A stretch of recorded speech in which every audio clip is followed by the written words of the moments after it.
Hello, everybody. Thank you all for joining us on this first Game Production Masterclass lecture. Before we start, I would like to say that this whole project was some of work of multiple people. There's a team behind this project, not only me, but also Tom Vodopivec, Cyril Bohak, Jure Demšar, and Iso Klovincic. And they all contributed to this project over a whole year. And I would also like to say that this project was also made in co-production with Center za Kreativnost, and also co-financed by European Union from European Regional Development Fund and by Republic of Slovenia. So I would really like to thank them, because this project and all of these mentors together and all of this content wouldn't be possible without them. And I also want to thank our sponsors, which are Criterion and Outfit 7, that they provided the funds for this project. Before we start the whole masterclass, the lecture, I would just like to say how this whole 3 months will look like, right? So each week on Tuesday, we will at 5 we'll gather on YouTube, and before that you'll get some materials to prepare for the lecture and to have some question for our mentors, and then we have our lecture, and after that we will have a homework assignment.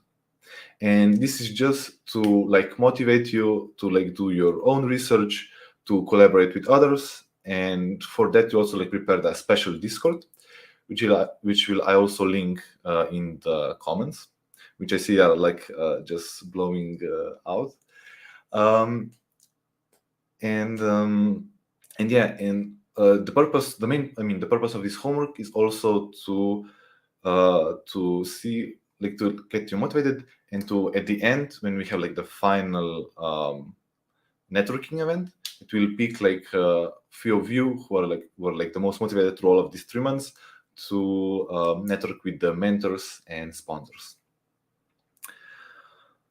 And if you want to be updated, if you want to have latest updates, please join our Discord, or like us on Facebook, or you can also sign up for a newsletter, and you will receive emails week before or the day before the event, so that you don't miss out. And now I can finally introduce Johanna, which is today's mentor, and she is assistant professor at the Graz Technical University, and she also runs Game Lab Graz, where they try to research how you can try to video games and try to develop the video games.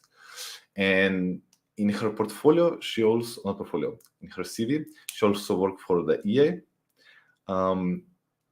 And I think she has really broad understanding of the game development industry, as she also organizes Game Dev Days Graz, which is a lovely conference which we attended yearly, when that was something that we could do.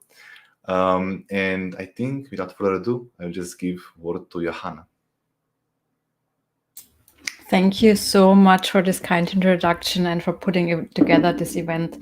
This is so important, especially in those trying times, and I really appreciate the efforts that the fantastic team about the Slovenian Games event industry is really putting together something so important. So very warm welcome to everyone who is watching. I'm so excited to be here and give a little bit of a very broad overview. So the next coming minutes, it's going to be 60 minutes theoretical content, basically, from my side, will be pretty full of content, but no worries, you of course will get the slides, and I'm again super excited and thankful to be part of that, and I'm very excited about the full program, so the coming weeks will be something special for you. I will try to read the chat in the meantime. So if there are super pressing questions, you can try to you can already like put them in the chat, and I'll try to read it. Eventually, I'll put them in the. There will be a full sessions of questions in the end, but I sort of try to read them, and if they are fitting, I'll try to answer them as we go. So hello from Austria. So let me quickly share my screen with you. There we go. Okay, so I would like to take my presentations to a slot today to really give you a little bit of a very broad overview of the game development industry, how games are being made, and then in the coming weeks you will get details in every tiny field. But before I would start, because I got this nice introduction from Brock already, I would love to get to know you a little bit. So there's this really lovely chat option, right? And it should not be like me only talking. Please use the chat to discuss about the topics I'm currently tackling, share links, and already introduce yourself a little bit. Because as we heard already earlier, the games industry is also a lot about building networks. And this is a very, very great opportunity to get to know each other. And who knows, maybe you get to know someone you're gonna develop your next game with within this chat, within this course. So let's start very easy. So everyone in the chat who plays video games, just add a quick I into the chat.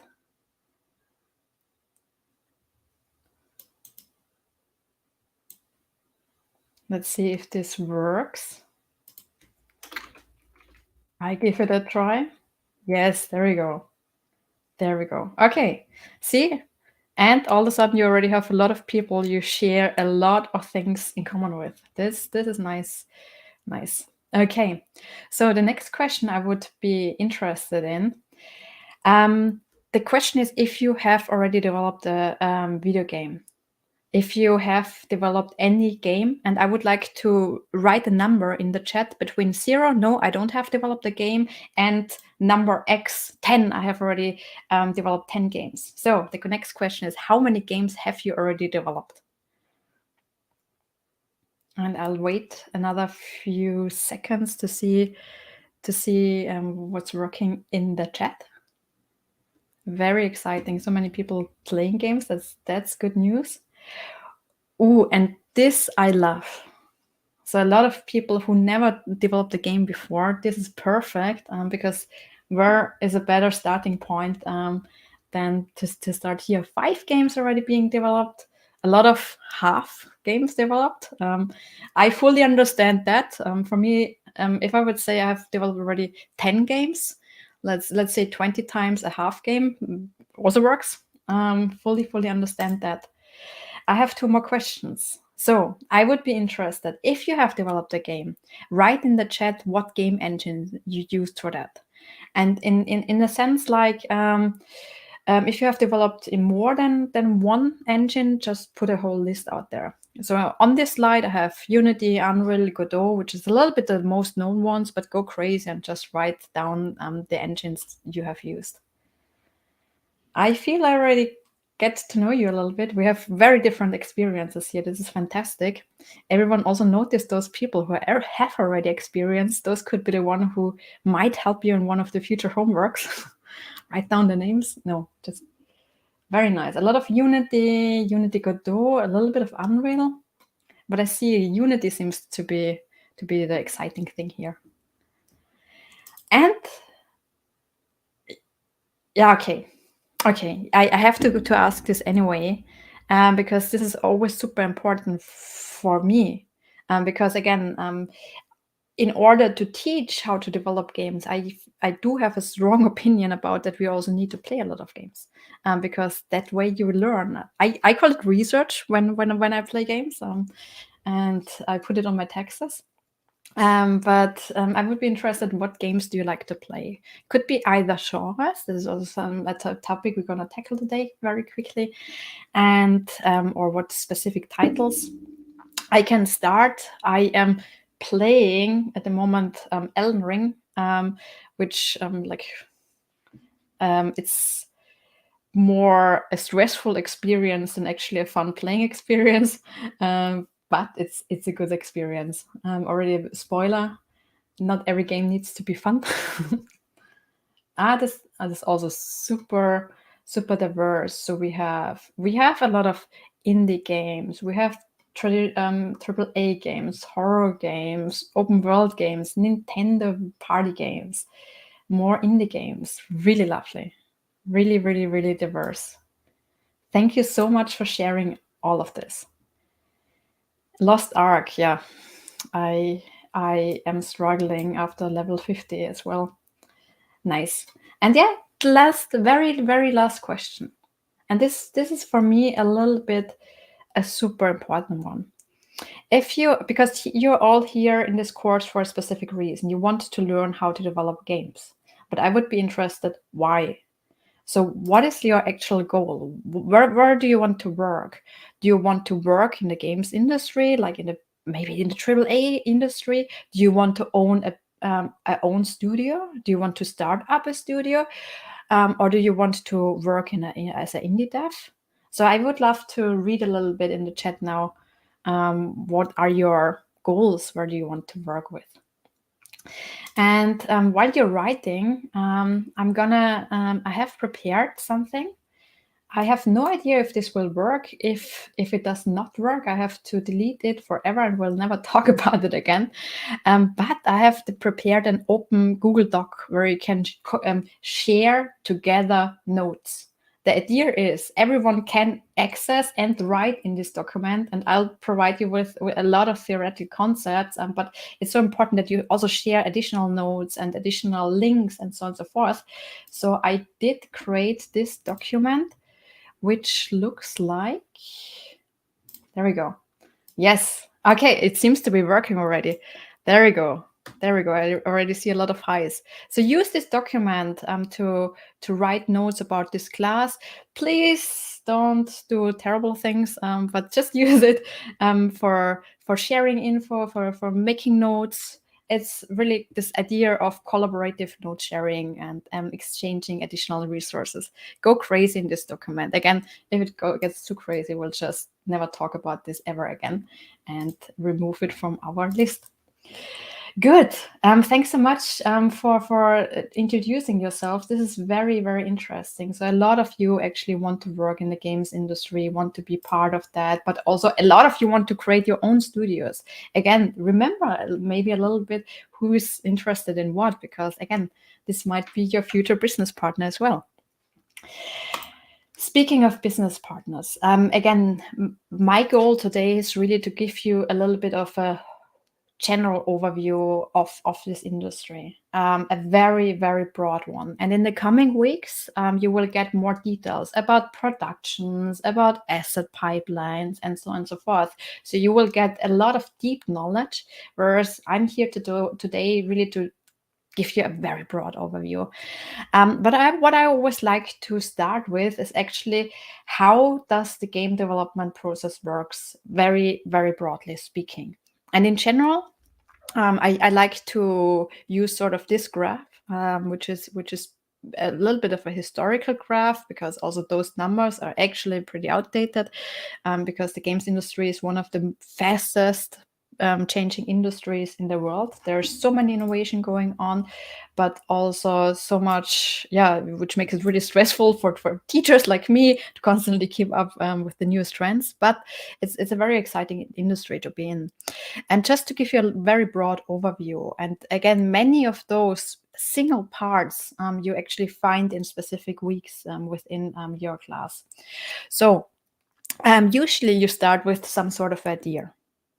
I do have always one specific idea notebook. So I have one dedicated notebook where I always write down my game design ideas.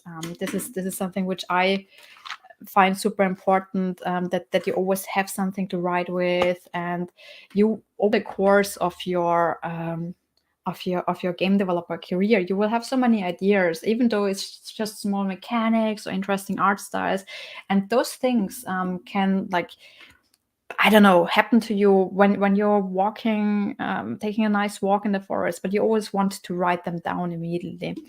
So this is like this idea process where you start sketching, thinking about the idea. This can take a few seconds if you have like this most brilliant idea while being in the shower, up to months where you really want to work focused as a team on trying to analyze the market and identifying eventually interesting gaps. As an outcome of this idea document, idea process, you would want to write a game design document. This is a little bit of a document which helps you formalizing your idea. I do have templates on my website for game design documents. It's just helping you. What technologies do you want to use? What is the core concept? What is the business value? What is the target group? What are the main mechanics, and so on and so forth. It should really help you to flesh out this idea. There are tons of templates out there, but it's important to sort of gives you a little bit more triggers to sharpen your idea. This is this idea sketching target group phase. Then you have the pre-production, game design, documentation, business planning, project planning phase. This is like where you really build this designs, where you think close about single parts of your idea. This can take up to a few weeks until up to a couple of months, always depending, of course, on the scope, on the size of the game. This would be where you want to, in the technology point of view, would choose and research technologies. This would be typically, hey, are we going with Unity? Are we going with Unreal? Do we need to build our own stack? And so on and so forth. Then the game mechanics, where you describe, okay, what are the core game design mechanics? So for instance, I want to build a lovely shooter game. So I need to think about what are the weapons, what are the ammunition, and so on and so forth. The concept art, this is also where you start a little bit trying to flesh out what is the look and feel of the game, what are interesting arts, and this is where you typically would start with the concept art, for instance. In the best case, at the end of this phase, you know more about financing. You do have a business plan. You have a clearer project plan, which is built up of a game design document, and you have already a first prototype where you can test a little bit with the game idea. And this is always like where you can also take the handbrake, where you say, oh, the prototype, I thought it was a nice idea, maybe not. And this is always where you can also stop and go. Stop, nope, new idea, let's go into production.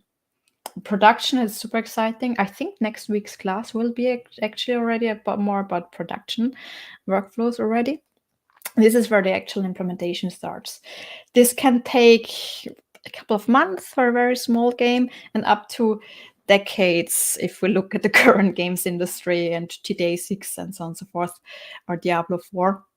So this can really take also a long time. This is where you're actually, like, on the technology point of view, start implementing the game.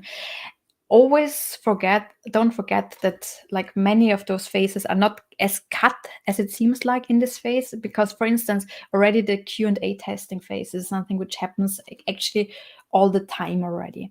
Then you start designing the game assets, like the art, the models, the sounds, the music.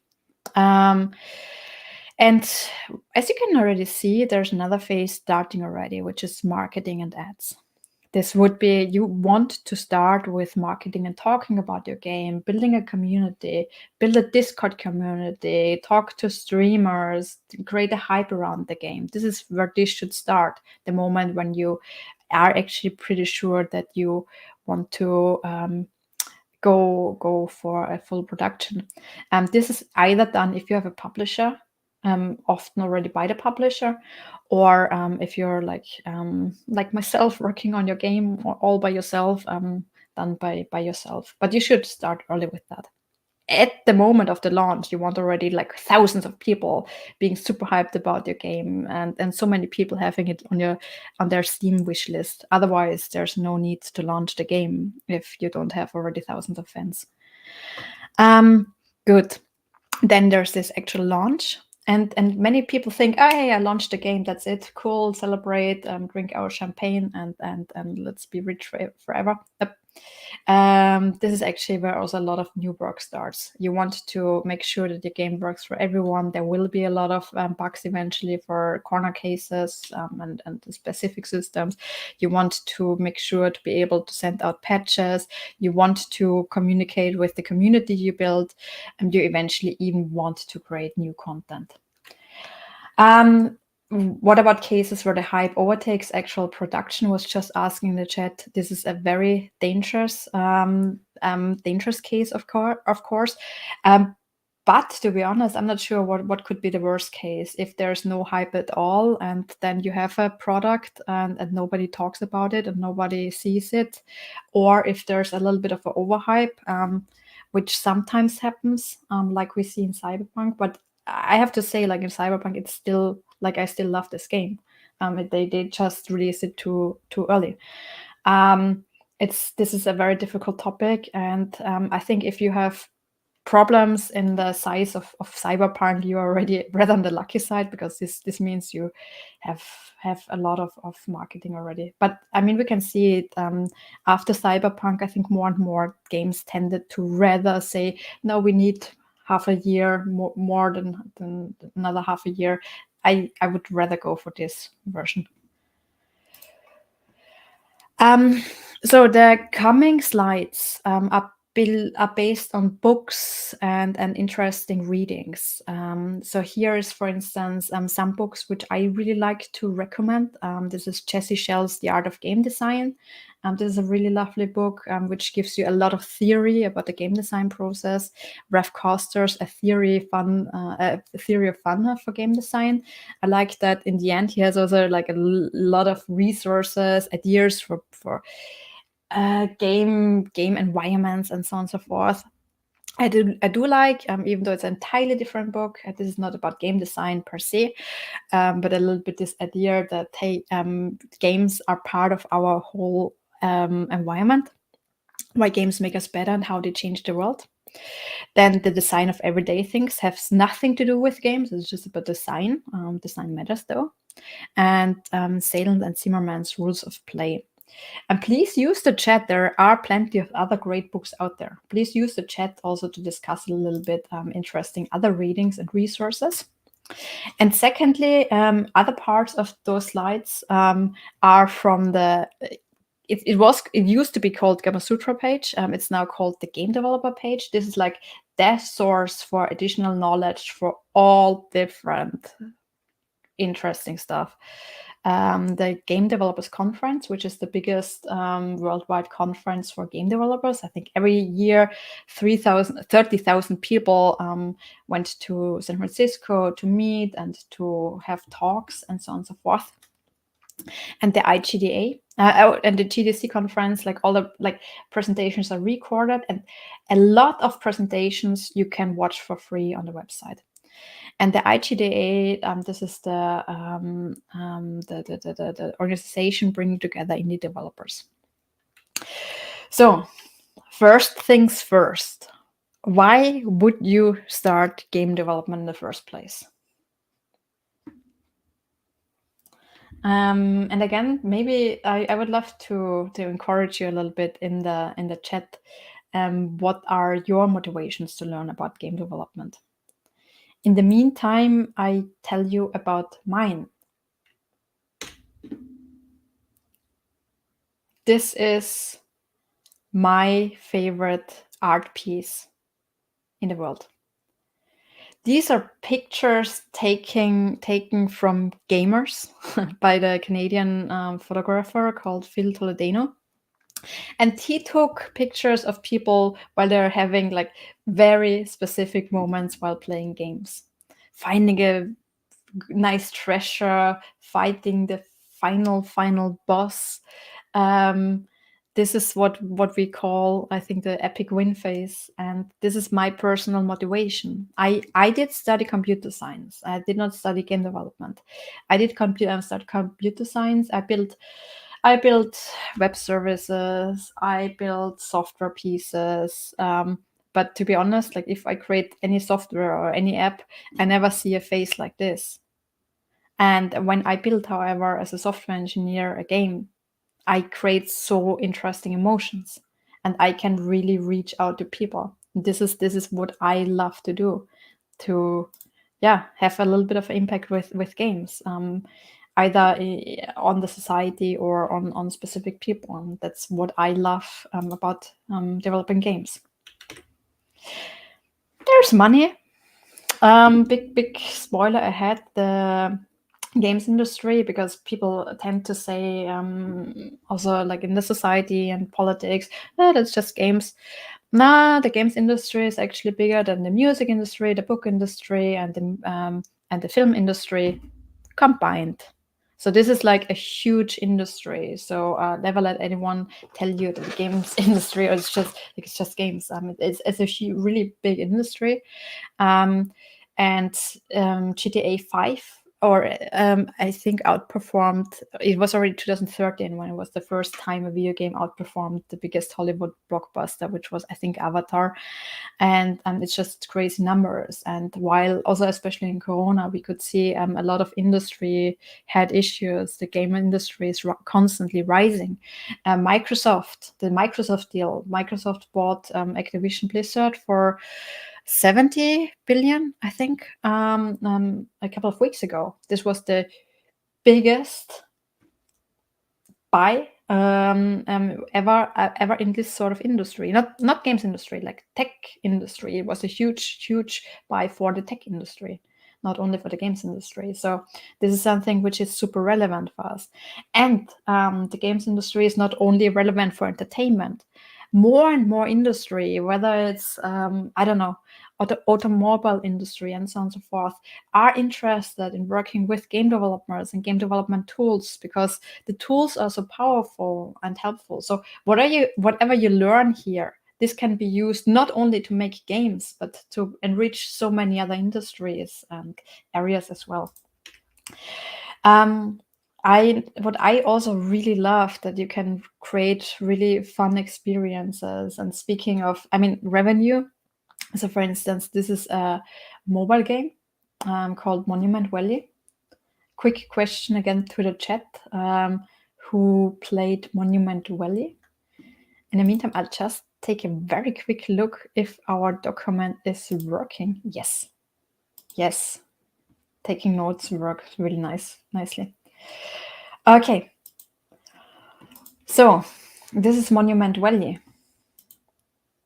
A few levels, yes. So I would challenge you, if you think of Monument Valley, how much do you think did they make? Just in your head, how much money do you think does a game like Monument Valley? It's a mobile game, a lovely, very artistic mobile game with interesting game mechanics. Just think for yourself. How much could such a game make? Those are stats from 2015, so a lot of things have changed since then, but still quite interesting to see. Monument Valley back then, again, data from 2015 made almost 6 billion of revenue. And what you can see, super important info, which will be probably talked about in the marketing week. But important thing to look at, most of it was sold on iOS. There are a few strategies you're gonna learn. For instance, you always have to publish a mobile game iOS first, because this is the biggest market. You need to get a specific. You want to be featured in the store and so on and so forth. And Apple would rather not feature you as likely in the store as if it's like an iOS only or iOS published first game, whereas already on the Google Play Store. And if you see, hey, that most of the revenue is made on iOS for this specific sort of game, you want to go iOS first.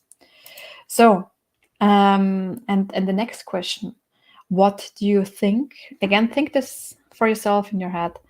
What do you think? How much did it cost to develop such a mobile game? How much do you think does such a game cost? And in the meantime, I'll look at this graph again. I mean, you can already see, hey, major events like the Apple Design Award, the release, of course, then releasing additional, but also the sales. Those are major important points, which is super important for you. So conferences, events, and so forth are also not only important for your network, but actually also very, very important parts to talk about the game, to get people talking about the game, specific sales. Also, like this is just a small thing. Like, but for instance, the sales. You always want to, for instance, adapt the costs of a game, not what you actually want to have for the game, but how much you want for the game when there is a sale. Because most of the people will buy your game during a sale. So if you want, let's say you want $10 for your game, and then you say, okay, then I'll tell Steam they should sell my game for $10. No, because people will not buy your game. But if there's like very likely if there's a specific sale, a Steam sale, a summer sale, the Christmas sale. So if you want to have $10 for your game needs to cost, I don't know, $15 or $20, that you can say, hey, and now it's on sale for 50%. The best deal of your life. That's marketing psychology. So development costs, I see 150K, 300K, and it was the original costs. It was 850K for a mobile game. This is what a lot of people underestimate, and it took them 55 weeks. It was 8 team members developing this game. So don't underestimate like how long it takes to develop a game, how much it costs, and yeah. But on the other side, another motivation which I wanted to already give you a little bit. There are so many interesting examples in the indie space where small teams or people of just like one person developed the game by themselves, and it was a huge success. I big spoiler ahead. There is a lot of competition these days. It's not super easy to develop indie games. It's not like, hey, you have an idea, you create the game, and you become rich. It's a very competitive space, especially Steam and the Google Store and the App Store. This is a little bit of a new way how to develop games, because when I grew up, I had to go to electronic market where I can buy a boxed version of my favorite game, or in magazines I was able to get the CDs for my games, and but I had to have actual copies. So you always needed, as a developer, a publisher who distributes the games, give it to the electronic markets or give it to magazines. But I couldn't do this as a sole developer. But now you can self-publish your games very easily. There are tutorials in the web. Create your game and publish it to the Android store in 4 hours. This is not something which is nice and what should be done. But in theory, it's possible. And this makes it really hard if you worked 4 years on a good game, you want to bring it out there. And at the same day, I don't know how many other 100 games are being published. So it's really important to take especially things like marketing and so on and so forth serious. But again, there are so many also positive examples who made it and who were successful. Minecraft, for instance. And in the meantime, again, I would love to read in the chat a little bit. What are your favorite indie games or indie game heroes? I would love to read a little bit about that in the meantime. So Minecraft is a very, very successful example that started as a pretty much small team, or actually not just like the most famous one. Basically, this created pretty much alone, and it's a very simple game, which was then sold for $1.9 billion. Sorry. Okay, I'm reading a little bit the indie games. Dwarf Fortress, developed by two brothers.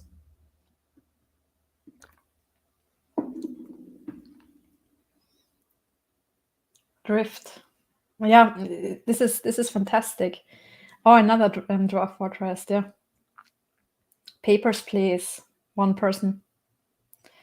So Minecraft. The success example, and Notch side story. So I think Beyonce and her husband, which name I forgot, they wanted to like fun pop culture side story. They wanted to create.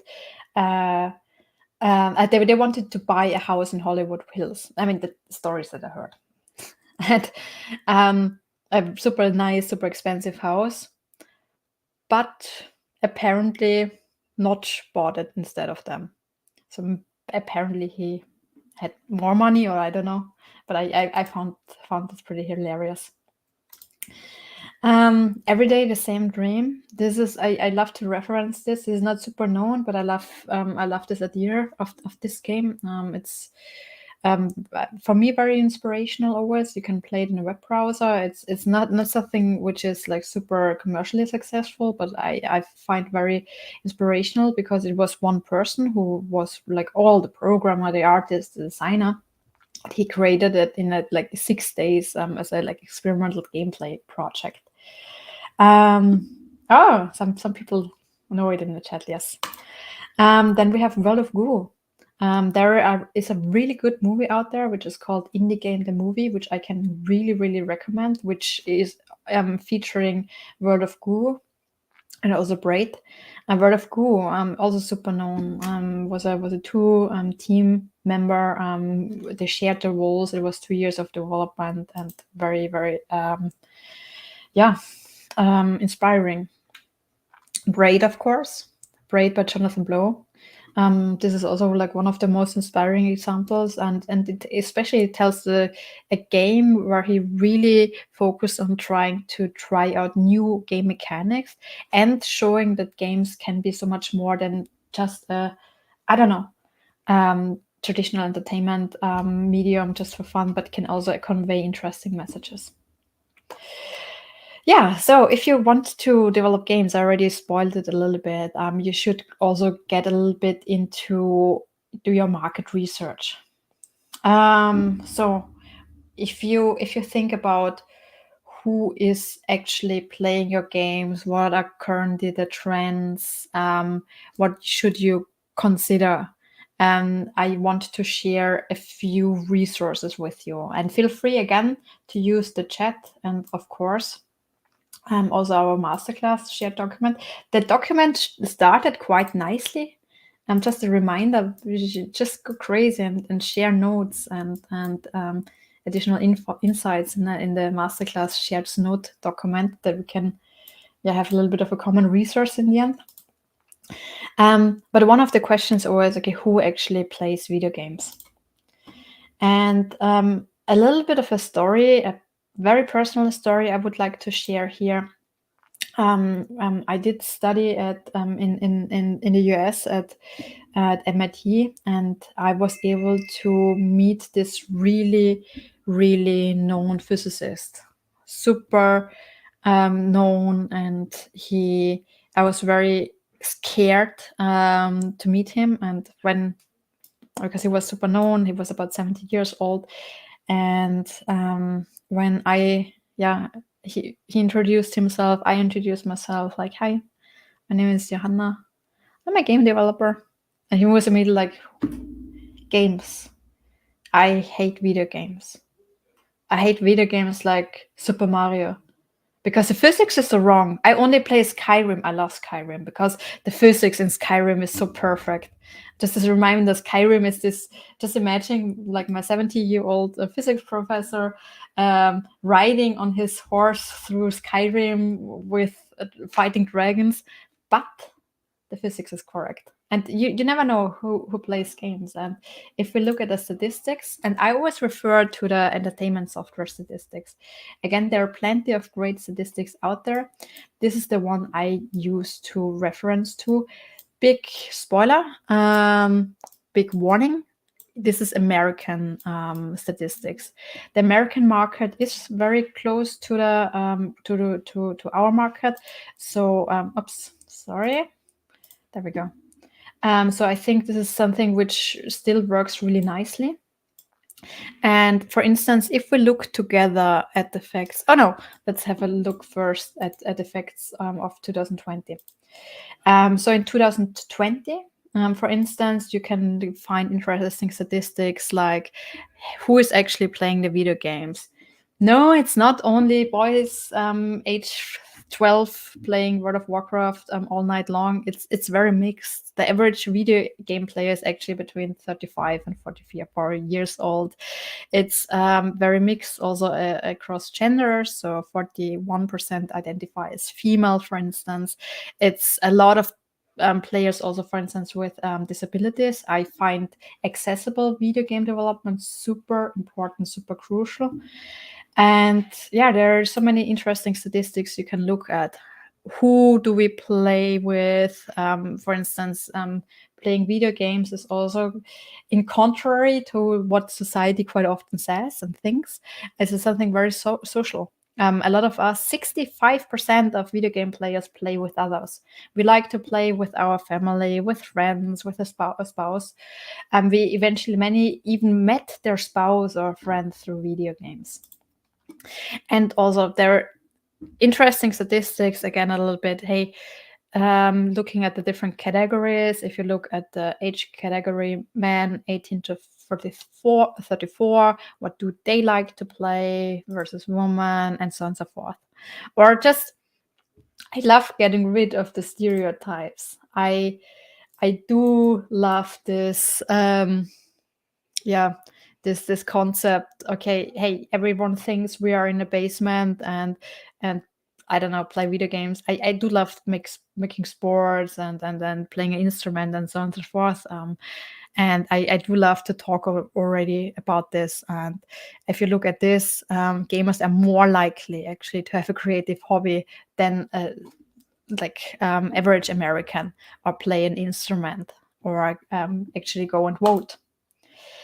They always provide best-selling titles, like here from 2018 for instance, Call of Duty and Red Dead Redemption. But if you look at NBA, you can actually see that this might be American statistics. So just as a small thing, we do have something like this in Austria, very to talk a little bit about our industry, but this is something which is not done in every country. So this was the first time we had a little bit of statistics in Austria. I'm not sure if there's something like this in Slovenia, but this is definitely something which I think many more countries would need. So we only have this version from 2019. And I'll share this link to you too. But first, I would like to talk about the 2021 facts. So what do we see? This is how such a report looks like, right? So you just go to the website, to the Entertainment Software Association, ESA, Entertainment Software Association, not the space agency. And there you learn every year. This is the first thing I do as soon as this report is being sent out. I love reading about those latest facts. Here, this is a little bit, for instance, what did the video games and the COVID-19 pandemic. And 55% of players have played more during the pandemic. 90% they're likely to continue playing after social distancing is no longer a requirement. So there was a huge rise due to COVID. Even the WHO recommended to play active video games, for instance. And yeah, so this is something which is always really lovely to look at. Just seeing if there's any fun thing. Yeah, of course, this is something you want to know. What is currently being used to play video games? Smartphones. A lot of people are actually playing with smartphones, game consoles, PCs. If you know, hey, you want to create a video game for a smartphone for this specific target group, you can always look up those reports. Is this a thing right now? Will you find your target group, and so on and so forth? Yeah, this is the Entertainment Software Association report. Good. Now back to the game development process. If you look at this graph, you can actually really see that there are so many different activities. And something which is often overlooked, and again, this course or this part of the course should give you a very broad overview. There are so many different roles in the game development process. And you will hear from professionals who are coming from different backgrounds, and there will be producers and artists and so on and so forth. And I just want to give you a very quick overview what those sources could mean, just a little bit of a direction. But also within the source roles, there are sub roles and so on and so forth. So you will meet producers who are actually responsible for bringing the whole team together, who are actually responsible to producing that game, right? To bring together the programmers with the artists, with the designers, and sort of have a little bit of a whole overview of the whole vision, work on the project management, and so on and so forth. You have the game designers. Design does not has a thing to do with art in that case.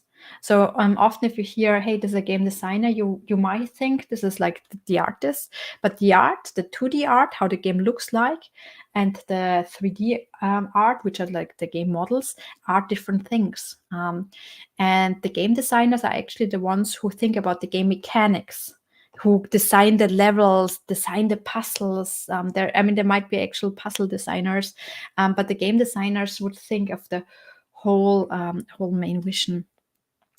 The programmers, they're in a big production. You would have dedicated programmers who just work on the AI of the enemies, or that the weapon system works nicely. In small productions, a lot of people take several roles, or if it's a one developer product, one developer might take everything.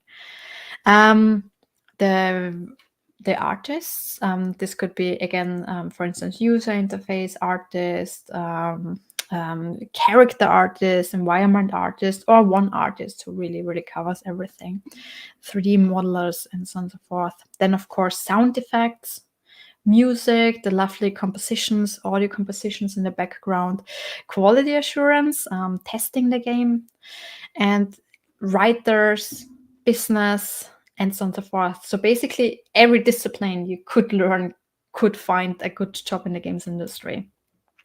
And just to give you a little bit of an overview, so usually you have a publisher and a developer. Just to avoid a little bit of a confusion, the developer is usually the ones who are actually making the game, who are producing the assets, who are developing the game, whereas the publishers, especially these days, they would be the ones who really try to help marketing, try to give a little bit of additional hints about quality assurance and certification, and sometimes funding. There are specific publishers for indie games. There are specific publishers for AAA games.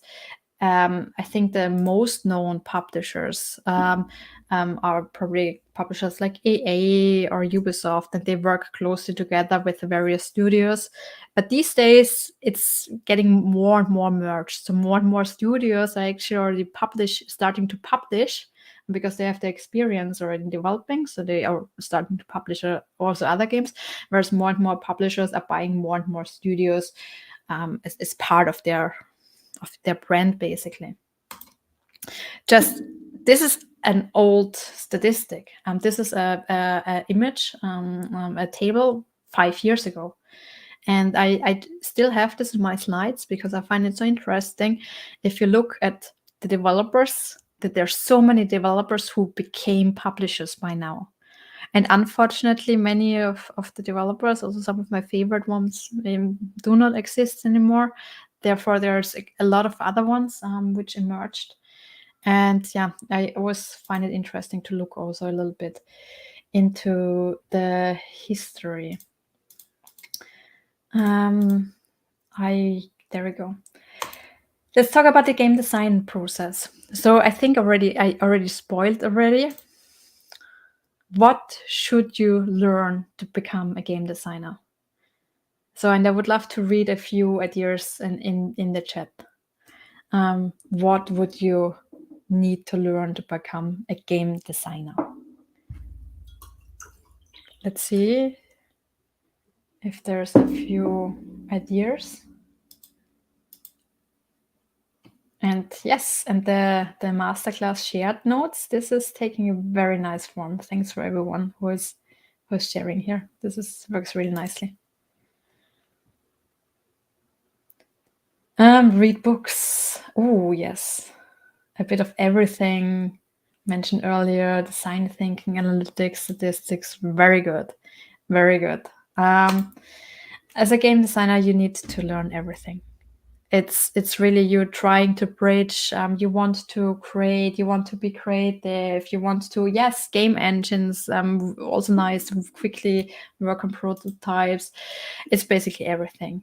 It can be helpful to look into history to find cool, interesting stories for your games. It can be interesting to learn about brainstorming techniques because you want to come up with new ideas.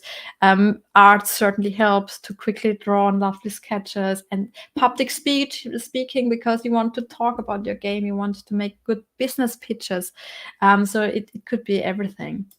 And one source which I would like to refer to, there's this extra credits videos. I'm not sure, I'm pretty sure many of you might already know this one.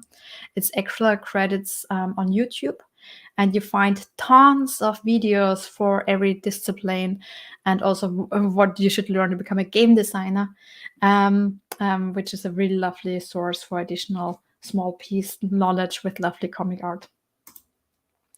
Yeah, I love to cite Jesse Shell here too. Design games. Also, like it's super important that you design a lot of games, that you work on a lot of games, that you build up your portfolio. A portfolio means that as soon as you want to get hired, you want to have a lot of pieces of games or game prototypes in your portfolio. How does this work? Go to game jams, for instance. Game jams are game developer events where you meet others, and within 48 hours, you create random groups of 4 to 5 people eventually, with different skills, programmers and artists and designers and musicians, and you have those 48 hours to work together on a game. And then after 48 hours, you have another piece for your portfolio, and you extended your network. So game jams, for instance, are a fantastic start. You can also work on game jams by your own, on Ludum Dare or Ludum Dare. I never know how to say it. It's a really, really lovely way. Who already was part of a game jam? Quick question in the chat. And thank you, Rock, for always adding the YouTube links and everything. So I know we're already very advanced, but we never talked about the most important question at all. What is a game? So now we talked a lot about like games industry and so on and so forth, but what is a game? And this is something which is getting incredible difficult to say these days, because is it a movie? No, because there's no interaction, right? There's the outcome is fixed. But then you have movies like Bandersnatch from Netflix, where you can actually choose different outcomes. Is this then a game? Is a toy a game? Just imagine. Okay, I'll try to take a piece of paper here. Do I have a piece of paper? Yeah. Oh, okay, take this one. Okay. It's just imagine this is this little ball right now, right? This is a toy. Is this a game? No, why not? How could I make out of this tiny ball a game? Just imagine, okay? Let's say I have to. This is my target now, and I have to hit with the ball this target. So this is my, I set a goal, and all of a sudden I have a game. No, do I have a game? Because I'm just adding this. I already reached my goal, so just adding a goal did not work in this case, because maybe I have a game, but it's definitely not fun because goal. Okay, I hit the goal, done. So let's add a rule. I'll say, okay, it needs to be at least 30 centimeters away. So I try to, okay, now it might become a game. So I try to get maybe as many points by trying to hit this goal. I have this rule. I added a rule, and all of a sudden, it's up to me to a player. I can try to find strategies. Should I throw from over there? Should I throw from down here? I can train. I become more skilled, and all of a sudden, I have a little game. I can add points. We can make a competition, and then we already have the I don't know, golf or something like this. So you can make, for instance, out of a toy a game where when you add goals and very, very interesting concept in general. So a game in general would be defined as something where you try to combine rules and mechanics and systems, features, and so on and so forth. And yeah, I do love the conversations in the chat. A small spoiler, there's a fantastic idea also about just creating toys instead of games. The whole Sim series by the whole Sim series, the main designer actually always thought he doesn't want to create games. He doesn't want to force those goals on people. Instead, he created those simulation games like Sims, because Sims doesn't come with a goal. You just have those characters and you can play whatever is in your head. So he's providing toys. I do love this concept too. I'll skip this a little bit. The element of tic-tac-toe, very, very, very easily explained. So if you think of tic-tac-toe, for instance, you have different game elements, which would be the board, the tokens, you have the two players. It's a competition, and you have the specific, very simple rules, and you have end goal. I already mentioned a little bit that one of those outcomes would be the game design document. Just that I have it as part of this class, I just want to very quickly point out what is important as such a document, because it can give you already a little bit of a starting place to think. If you have already ideas of cool interesting games in mind, what are things you could talk about? And it usually starts with a little bit of a background section where you eventually want to talk about the story of a game, how it evolves, and so forth. You can find an interesting description. You can talk about the key features. You should describe what genre the game is tackling. You can describe what platforms you're working. You're developing this game for, what technologies you're using. You could add concept art. I did add a lot of can I look at one of them?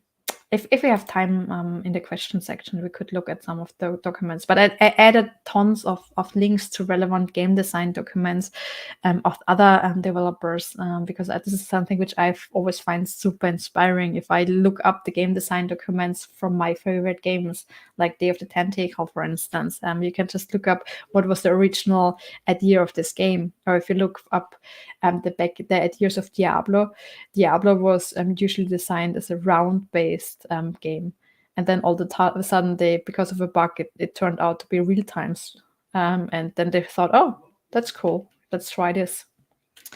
And as a last point of this talk, I also want to give a quick overview of the taxonomy of games. So we talked about a little bit the broad overview, how to develop games, what are the different parts of games, then how to get started, basically. And now it would be about also very general, what kind of games are out there. And this is very difficult because there are so many ways how to describe games. A taxonomy is always a way how to sort or describe something. And one of the methods you all probably know is that you describe a game by the activity. So there are action games. So it's overcoming enemies. You need quick reflexes. There's some hand-eye coordination. There are adventure games where everything is about puzzles, explorations, stories, and there are a lot of genres which are actually combining. But those are like all about genres by activity.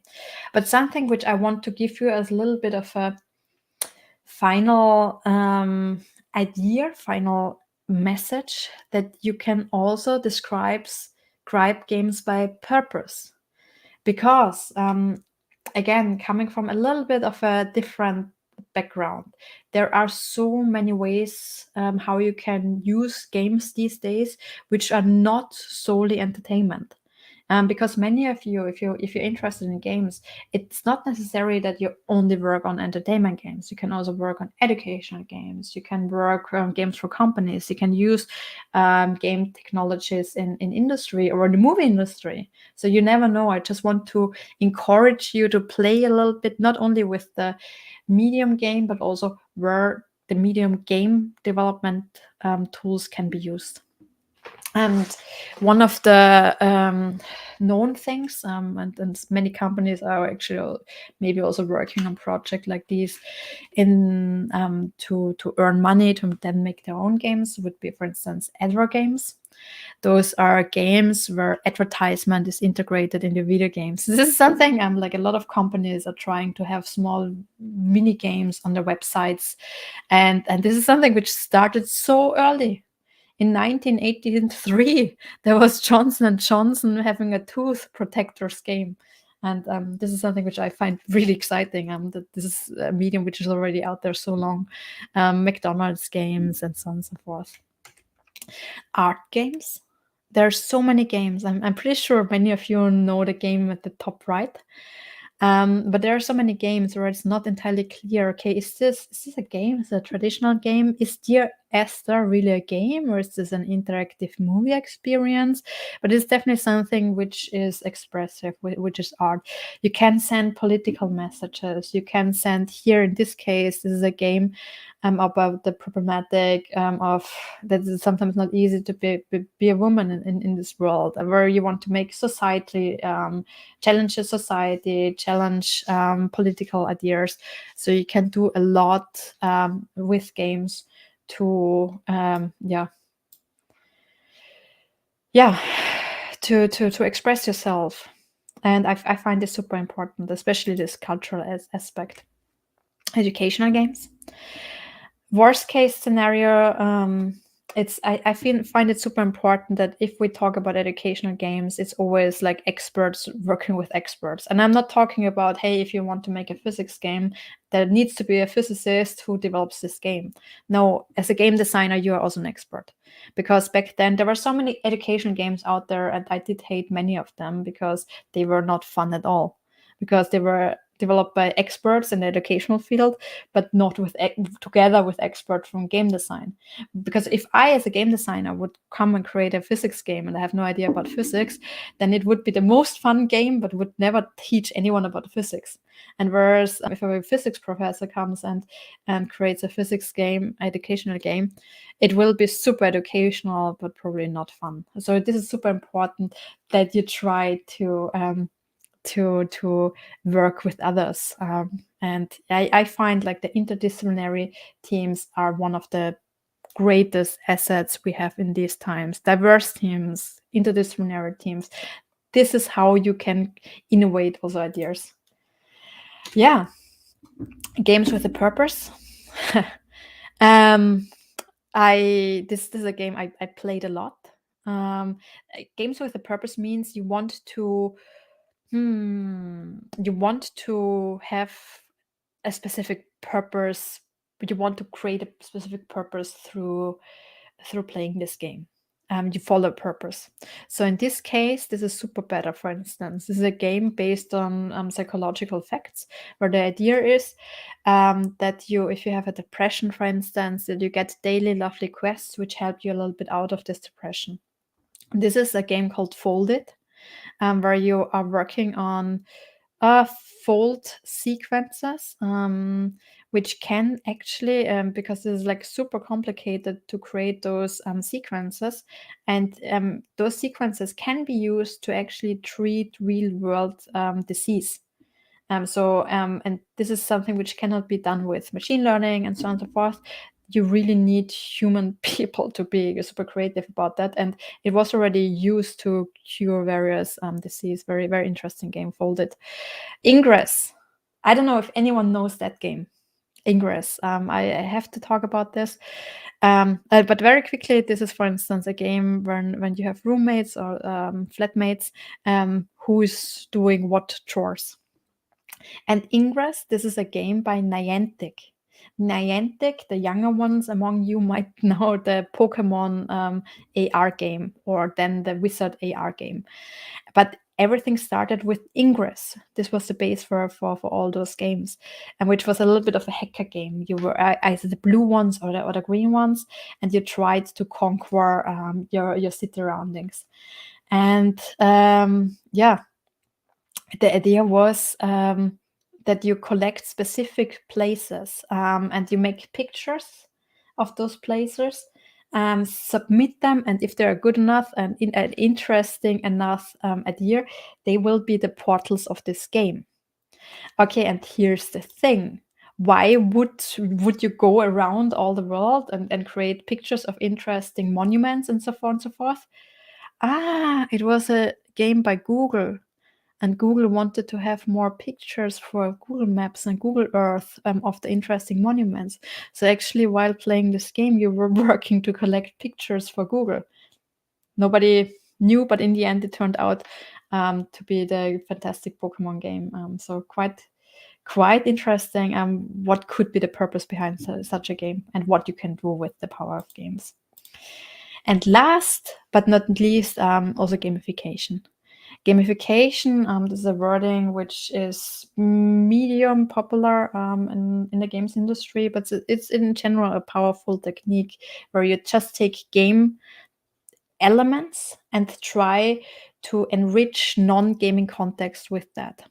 So LinkedIn, for instance, is gamified. So LinkedIn used gamification methods, like things like, hey, a little bit of a competition, or Joy gets a next quest when she fills out more information about the current project she's working on, and use those game design techniques to motivate people, which are usually not so fun. Can be very. I did gamify my master thesis writing because I did hate to write.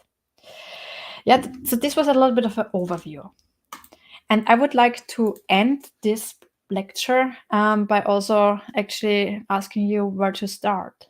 Because again, getting into the games industry, I think I already tackled this topic very, very often. It's about not only the knowledge, but also building a network, finding peers. Because yeah, there are some fantastic examples where you can develop a game all by yourself, but not very often. You want to have peers to develop with. You want to get to know people who are already successful in the industry. You want to get knowledge. And I prepared a second tiny URL. So maybe you can write down this one as well. And this brings you to the game developers resources documents for this course. I'll quickly post this one. Can I do this? I think I can do this as well. Thank you. Okay, it was already done. Thank you, Rock. This was super fast. So this is this document, and this is just a starting base. The idea is that you really use this document to also fill it out with information about your region, right? Because nobody is I'm not an expert of your region. You are probably. Add interesting Discord communities, add links. This should be really a document where you all work together on this common knowledge base. I added some conferences, like like it was said in the beginning, for instance, our Game Dev Days. There's an event in Graz, which is every year for free, where we invite speakers all around the world. It happened online twice now, but we usually have really lovely speakers, and it's really fun to have our friends also from Slovenia and from the Slovenian games industry join, and yeah, it's really about connecting the people, sharing wisdom, talking about the games which are being developed in this region, and getting to know everyone else who is working on stuff there. So it's a industry where you want to help each other, where you want to collaborate. And then there are really lovely Discord communities. I'll add the Game Dev Cards one here as well. Those are communities where you can meet online, where you can share online knowledge, where you are being pointed to interesting events, where there are eventually online meetups. This is this game conference guide. This is super useful. The good thing about the pandemic, there are so many bad things, but the good thing is that that there are a lot of events happening online these days, where you can exhibit your games, where you can listen to talks, and so on and so forth. So this is a fantastic resource about like an overview about the all events happening. I still recommend that you really add here things where you think this might be relevant for your area. This is already working nicely. So many already. Then meetups, of course. I mean, this is like how we got to know each other through the meetups. We have a meetup in Graz, but the Slovenia Games meetup. This is something which is is super nicely organized. Then a lot of knowledge resources. So, for instance, I love this Gamma Sutra, now game developer, and the GDC World, where you can watch all the GDC talks. I already make more room. That's nice. Good. So this is it from my side, and I would just like to quickly announce the homework, and then I am open for discussions and questions. And the homework would be that you go to the GDC Vault. And because, again, it's a lot about also finding information about the things you're interested in and you find important. And your first homework would be, drum rolls, that you go to the GDC Vault, and there you can find tons of free talks. You don't have to subscribe. There are the best rated talks every year you can watch for free online. So you just go there, look at the latest Game Developers Conference, look at this free content, for instance, and then you already have a ton of super interesting talks. So, for instance, talks about the music in God of War, and the Ask Me Anything by Brian Horton, the creative director of Insomniac Games, probably for every single of your favorite games, Dead by Daylight, Clash of Clans, and so on and so forth, you might find the talk. Pick any talk you like and watch this talk. Those talks are usually up to 1 hour. Watch this talk and then write a very short summary where you underline the main important points, the main learnings you had, and share this with your peers. That everyone sort of has then a cool overview of other TDC talks. So this would be lovely. Good. Yeah, homework not done yet, because you also have to summarize, not only watch it. So that's it from my side. So thank you so much for being so nice in the chat right now, and I think we can start questions now. Yeah, we can start questions, and just while the questions are rolling in, I would like again thank you, Johanna. That was super lovely and extensive talk. And I see really engaged all of them. Like there's still like more than 50 people watching. That's amazing. I cannot thank you enough. And for all of the participants, all of these resources, the whole video with Johanna and homework, we'll post on the Discord channel. I'll also post the link later on. And yeah, all the notes, you can find it there. And also please like discuss with others, like share your thoughts, like experiences and so on. And yeah, I think now we can start with the questions, right? Perfect. Thanks again so much for the invitation and for having me.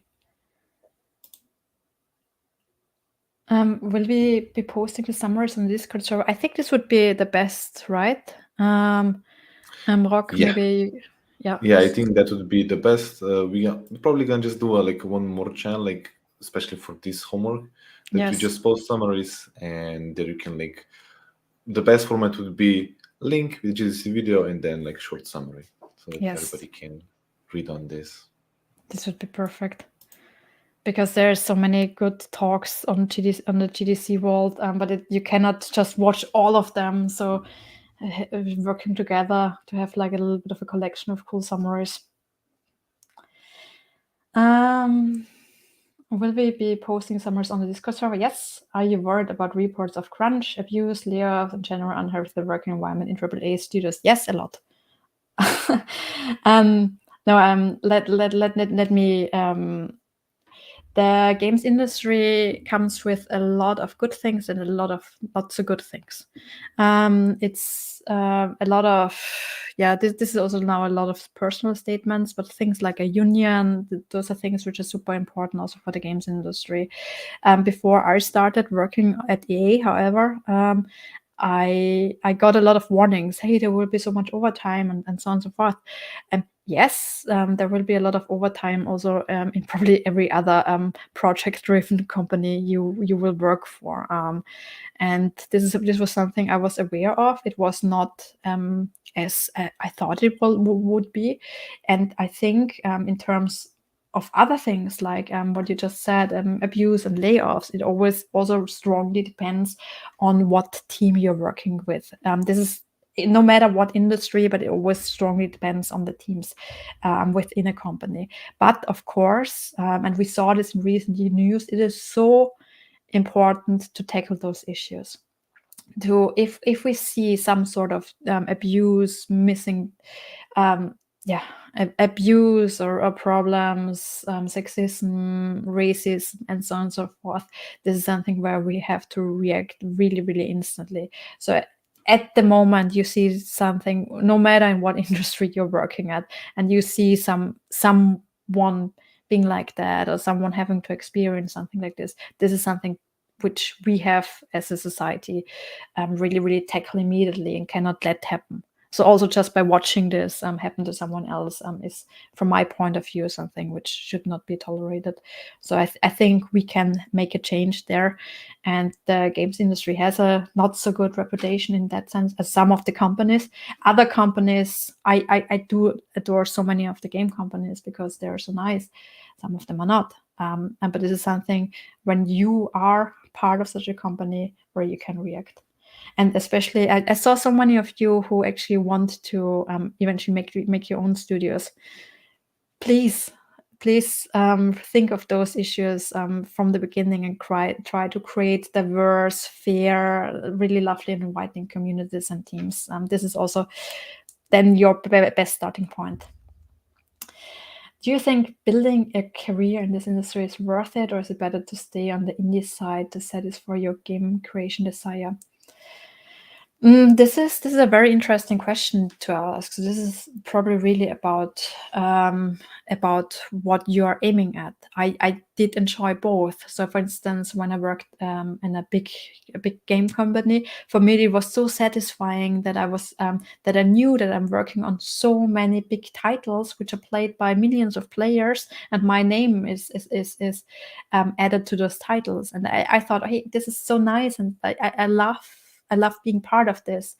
However, I was also in the entire list of people contributing to that such a tiny name out of those other 10,000 people working on that title, which is again a lovely experience. But when I created my first game all by myself or in a small group, and all of a sudden you had so many impact on the actual creative process, this is what I did love a lot, where I saw, hey, I can create entire worlds which are just in my head, and show it to other people, and they can walk in my dreams or in my thoughts. They can interact with my thoughts and eventually extend it.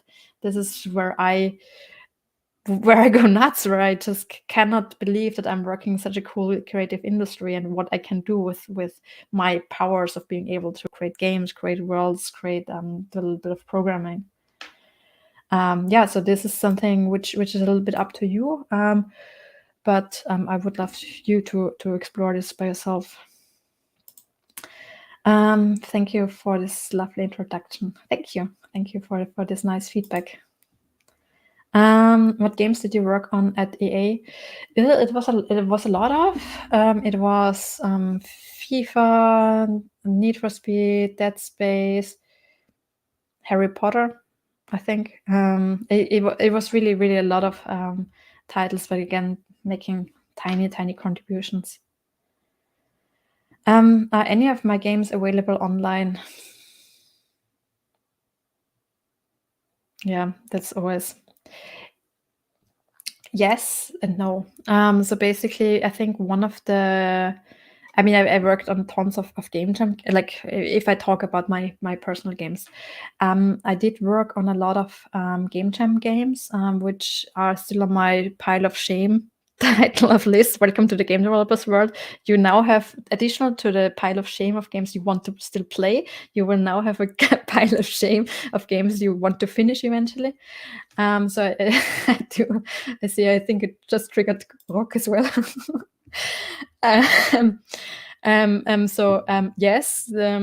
But there is actually one experience I'm very proud of, which is not a traditional game, but it's I would put it in this educational game world, where we created a virtual reality experience in Unity, which got so popular that it was even featured in a Forbes magazine. So this was something really funny. It's not a traditional game, and it's something where we create physics simulations and chemistry simulations, but in this playful environment.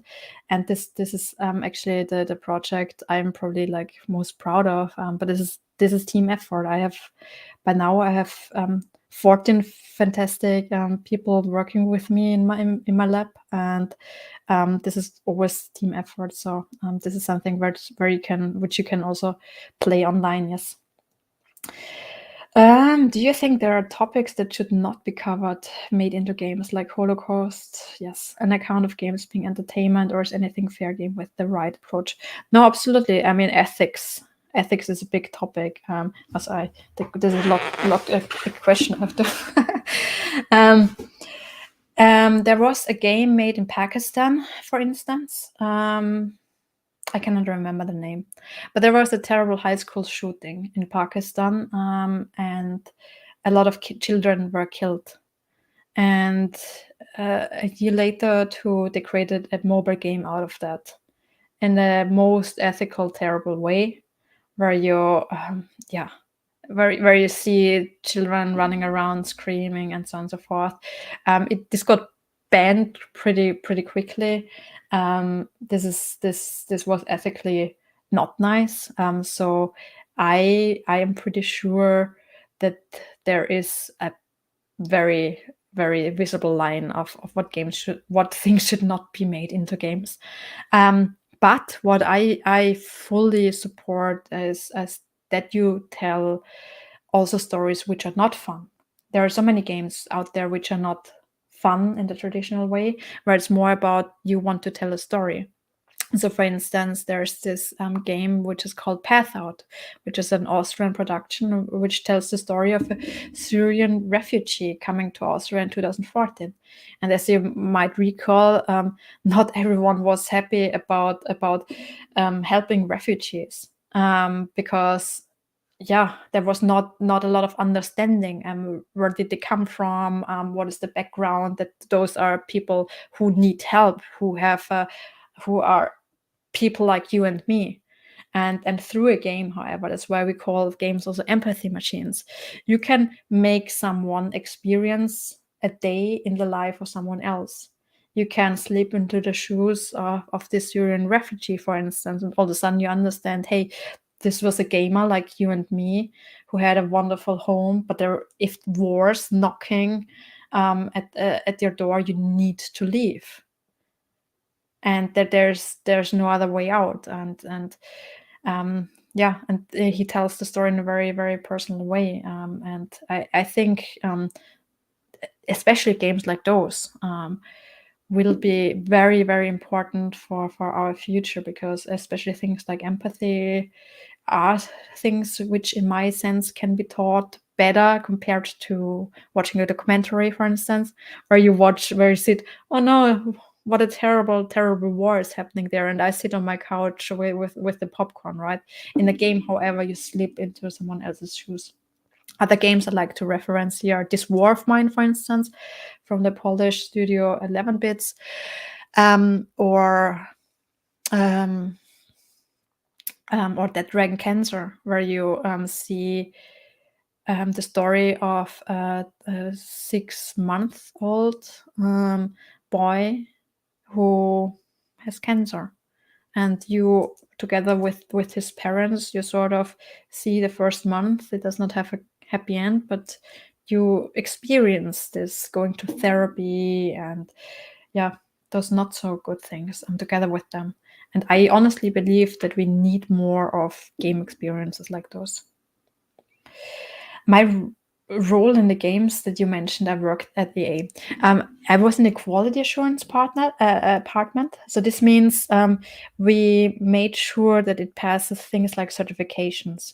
So certification, for instance, mean that if you think of publishing a game to Sony PlayStation, for instance, there is a whole rule book of things, how you need to, what you need to consider, what you need to think of. A button needs to be called A button and cannot be called all of a sudden green button. If there's a specific message, it needs to be really specifically in this message. If there's translation, you need to make sure that the translations fit those rules. Otherwise, Sony or the Xbox or Nintendo, they will say, hey, we cannot publish your game because you did not follow our rules.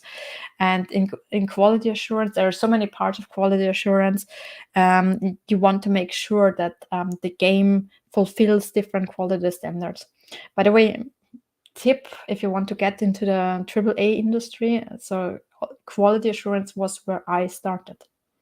This is like one of the lovely ways how to get into games industry, because you get to know the people, you get to know the environment. So this is like one of the best way to get started. What do you think would be the best way to gain experience in game dev? Join the industry or go indie? These days, I think going indie is a great way, because back then when I started, it was very difficult. Back then they told us, hey, create mods for games, because there were not so many popular game engines out there. It was much harder to develop games just from scratch, right? And now you have so many options with the game engines. You can create a game all by yourself, which was back then very, very, very difficult. So I would always recommend to just use this chance, see a little bit, hey, how does it feels like when you develop games by yourself? Be part of the full process, because once you join the industry, that's a little bit of a bigger step. But again, also you can always start with helping out local studios, for instance, with testing, with Q&A and QA, and start a little bit from that perspective in the local industry. And local, I also mean, of course, like if you're in Slovenia, we are super happy. Like local, this is like a whole friend zone with Austria. So local, of course, you are part of our community too. How much say can a developer have with the publisher or marketing money? This really depends on the publisher. So there are so many different publishers out there, and so many different publishers give you different options, different contracts. There are publishers specifically for indie developers, for AAA games, for this mixture of indie and AAA, which is now a thing. There are publishers out there who are specialized on small mobile games, on quirky games, and so on and so forth. And this is really, really up to the publisher. There are very, very different versions of it. Which projects are you currently working on you are particularly excited about? I did start this year a project of it's called the Tales of Deimos. I'm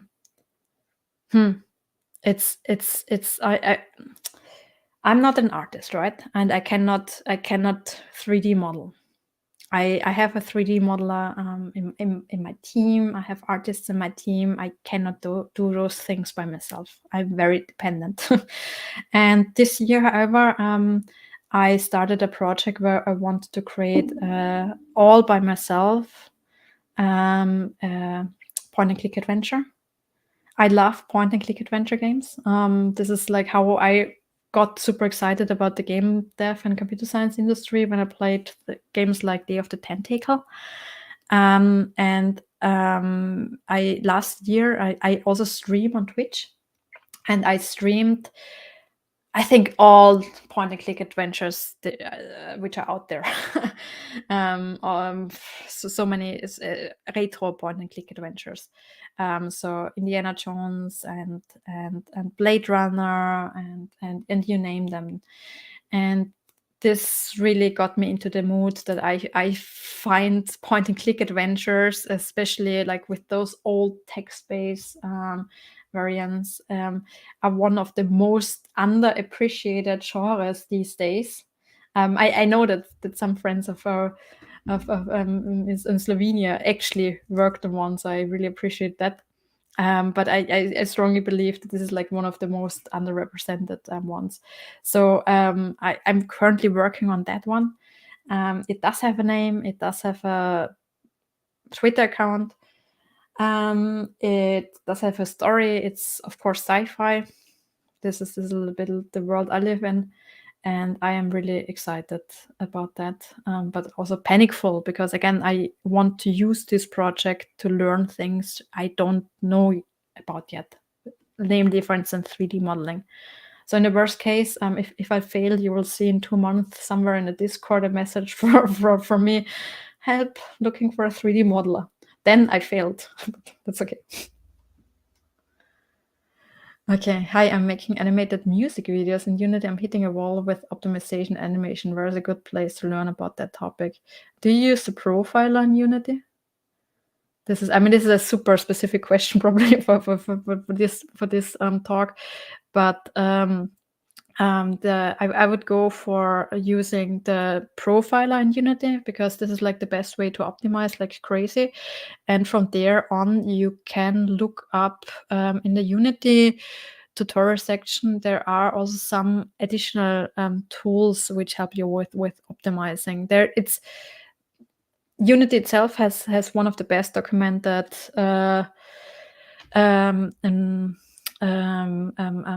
tutorial sections and learning sections. So I would go crazy there and look. There's a whole list how to optimize.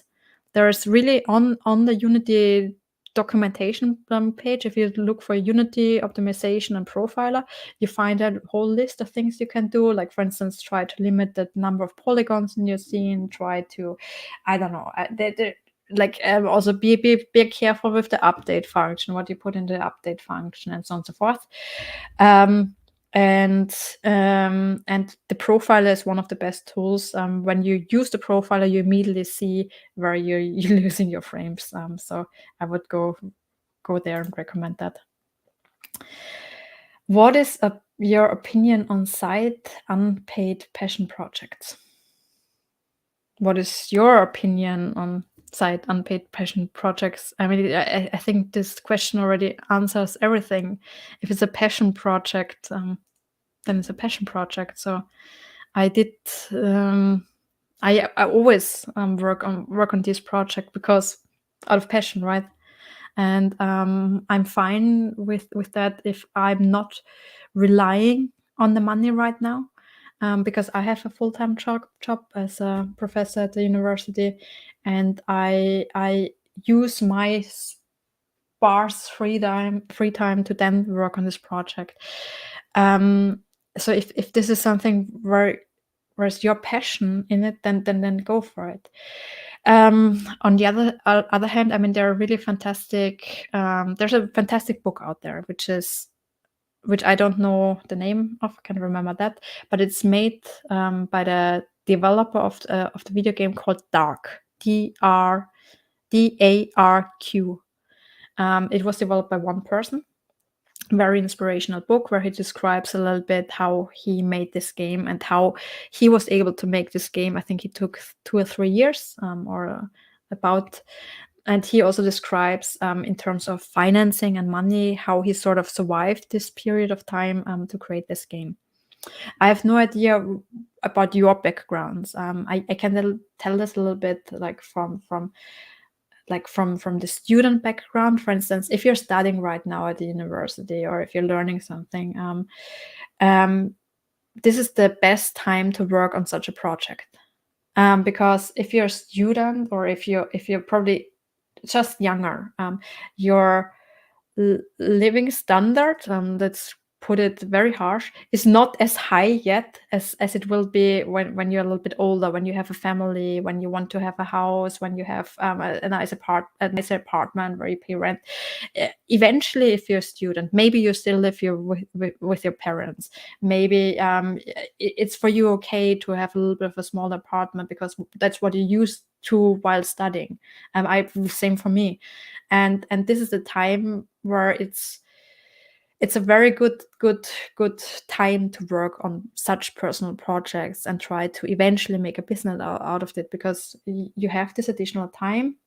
You don't have so many bills to pay yet. There will be always more. It's never less. It will be always more.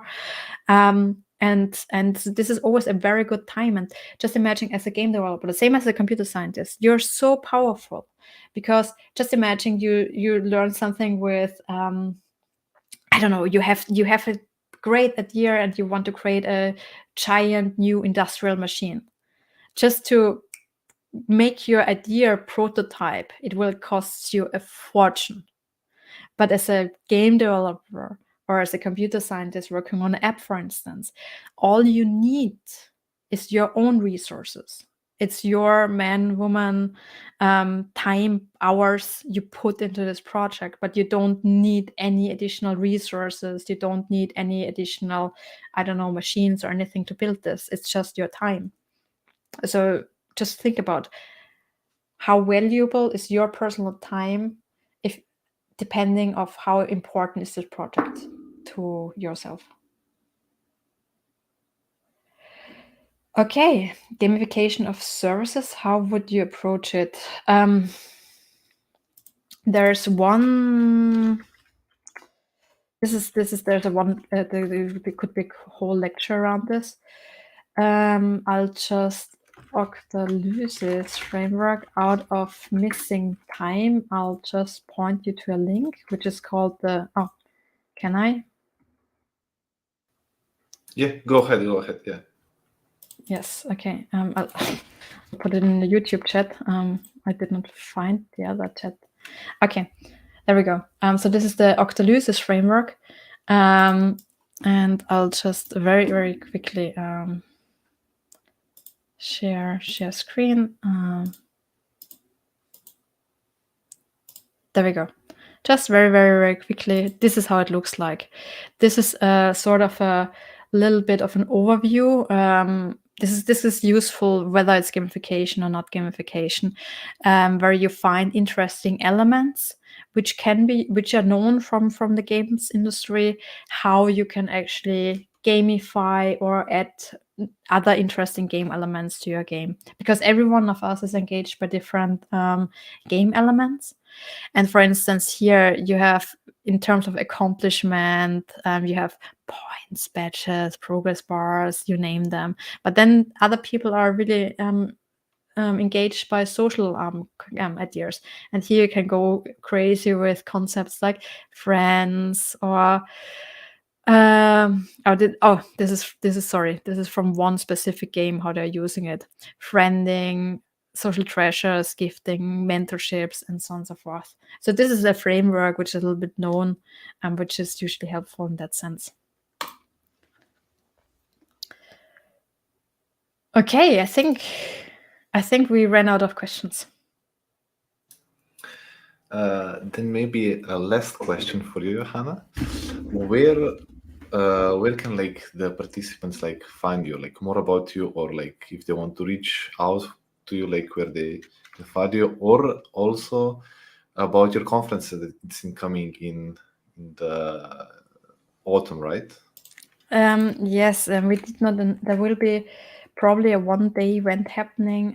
We did not announce anything yet. It might be a little bit earlier, but the details are usually. We are very active on Twitter. Let's put it that way.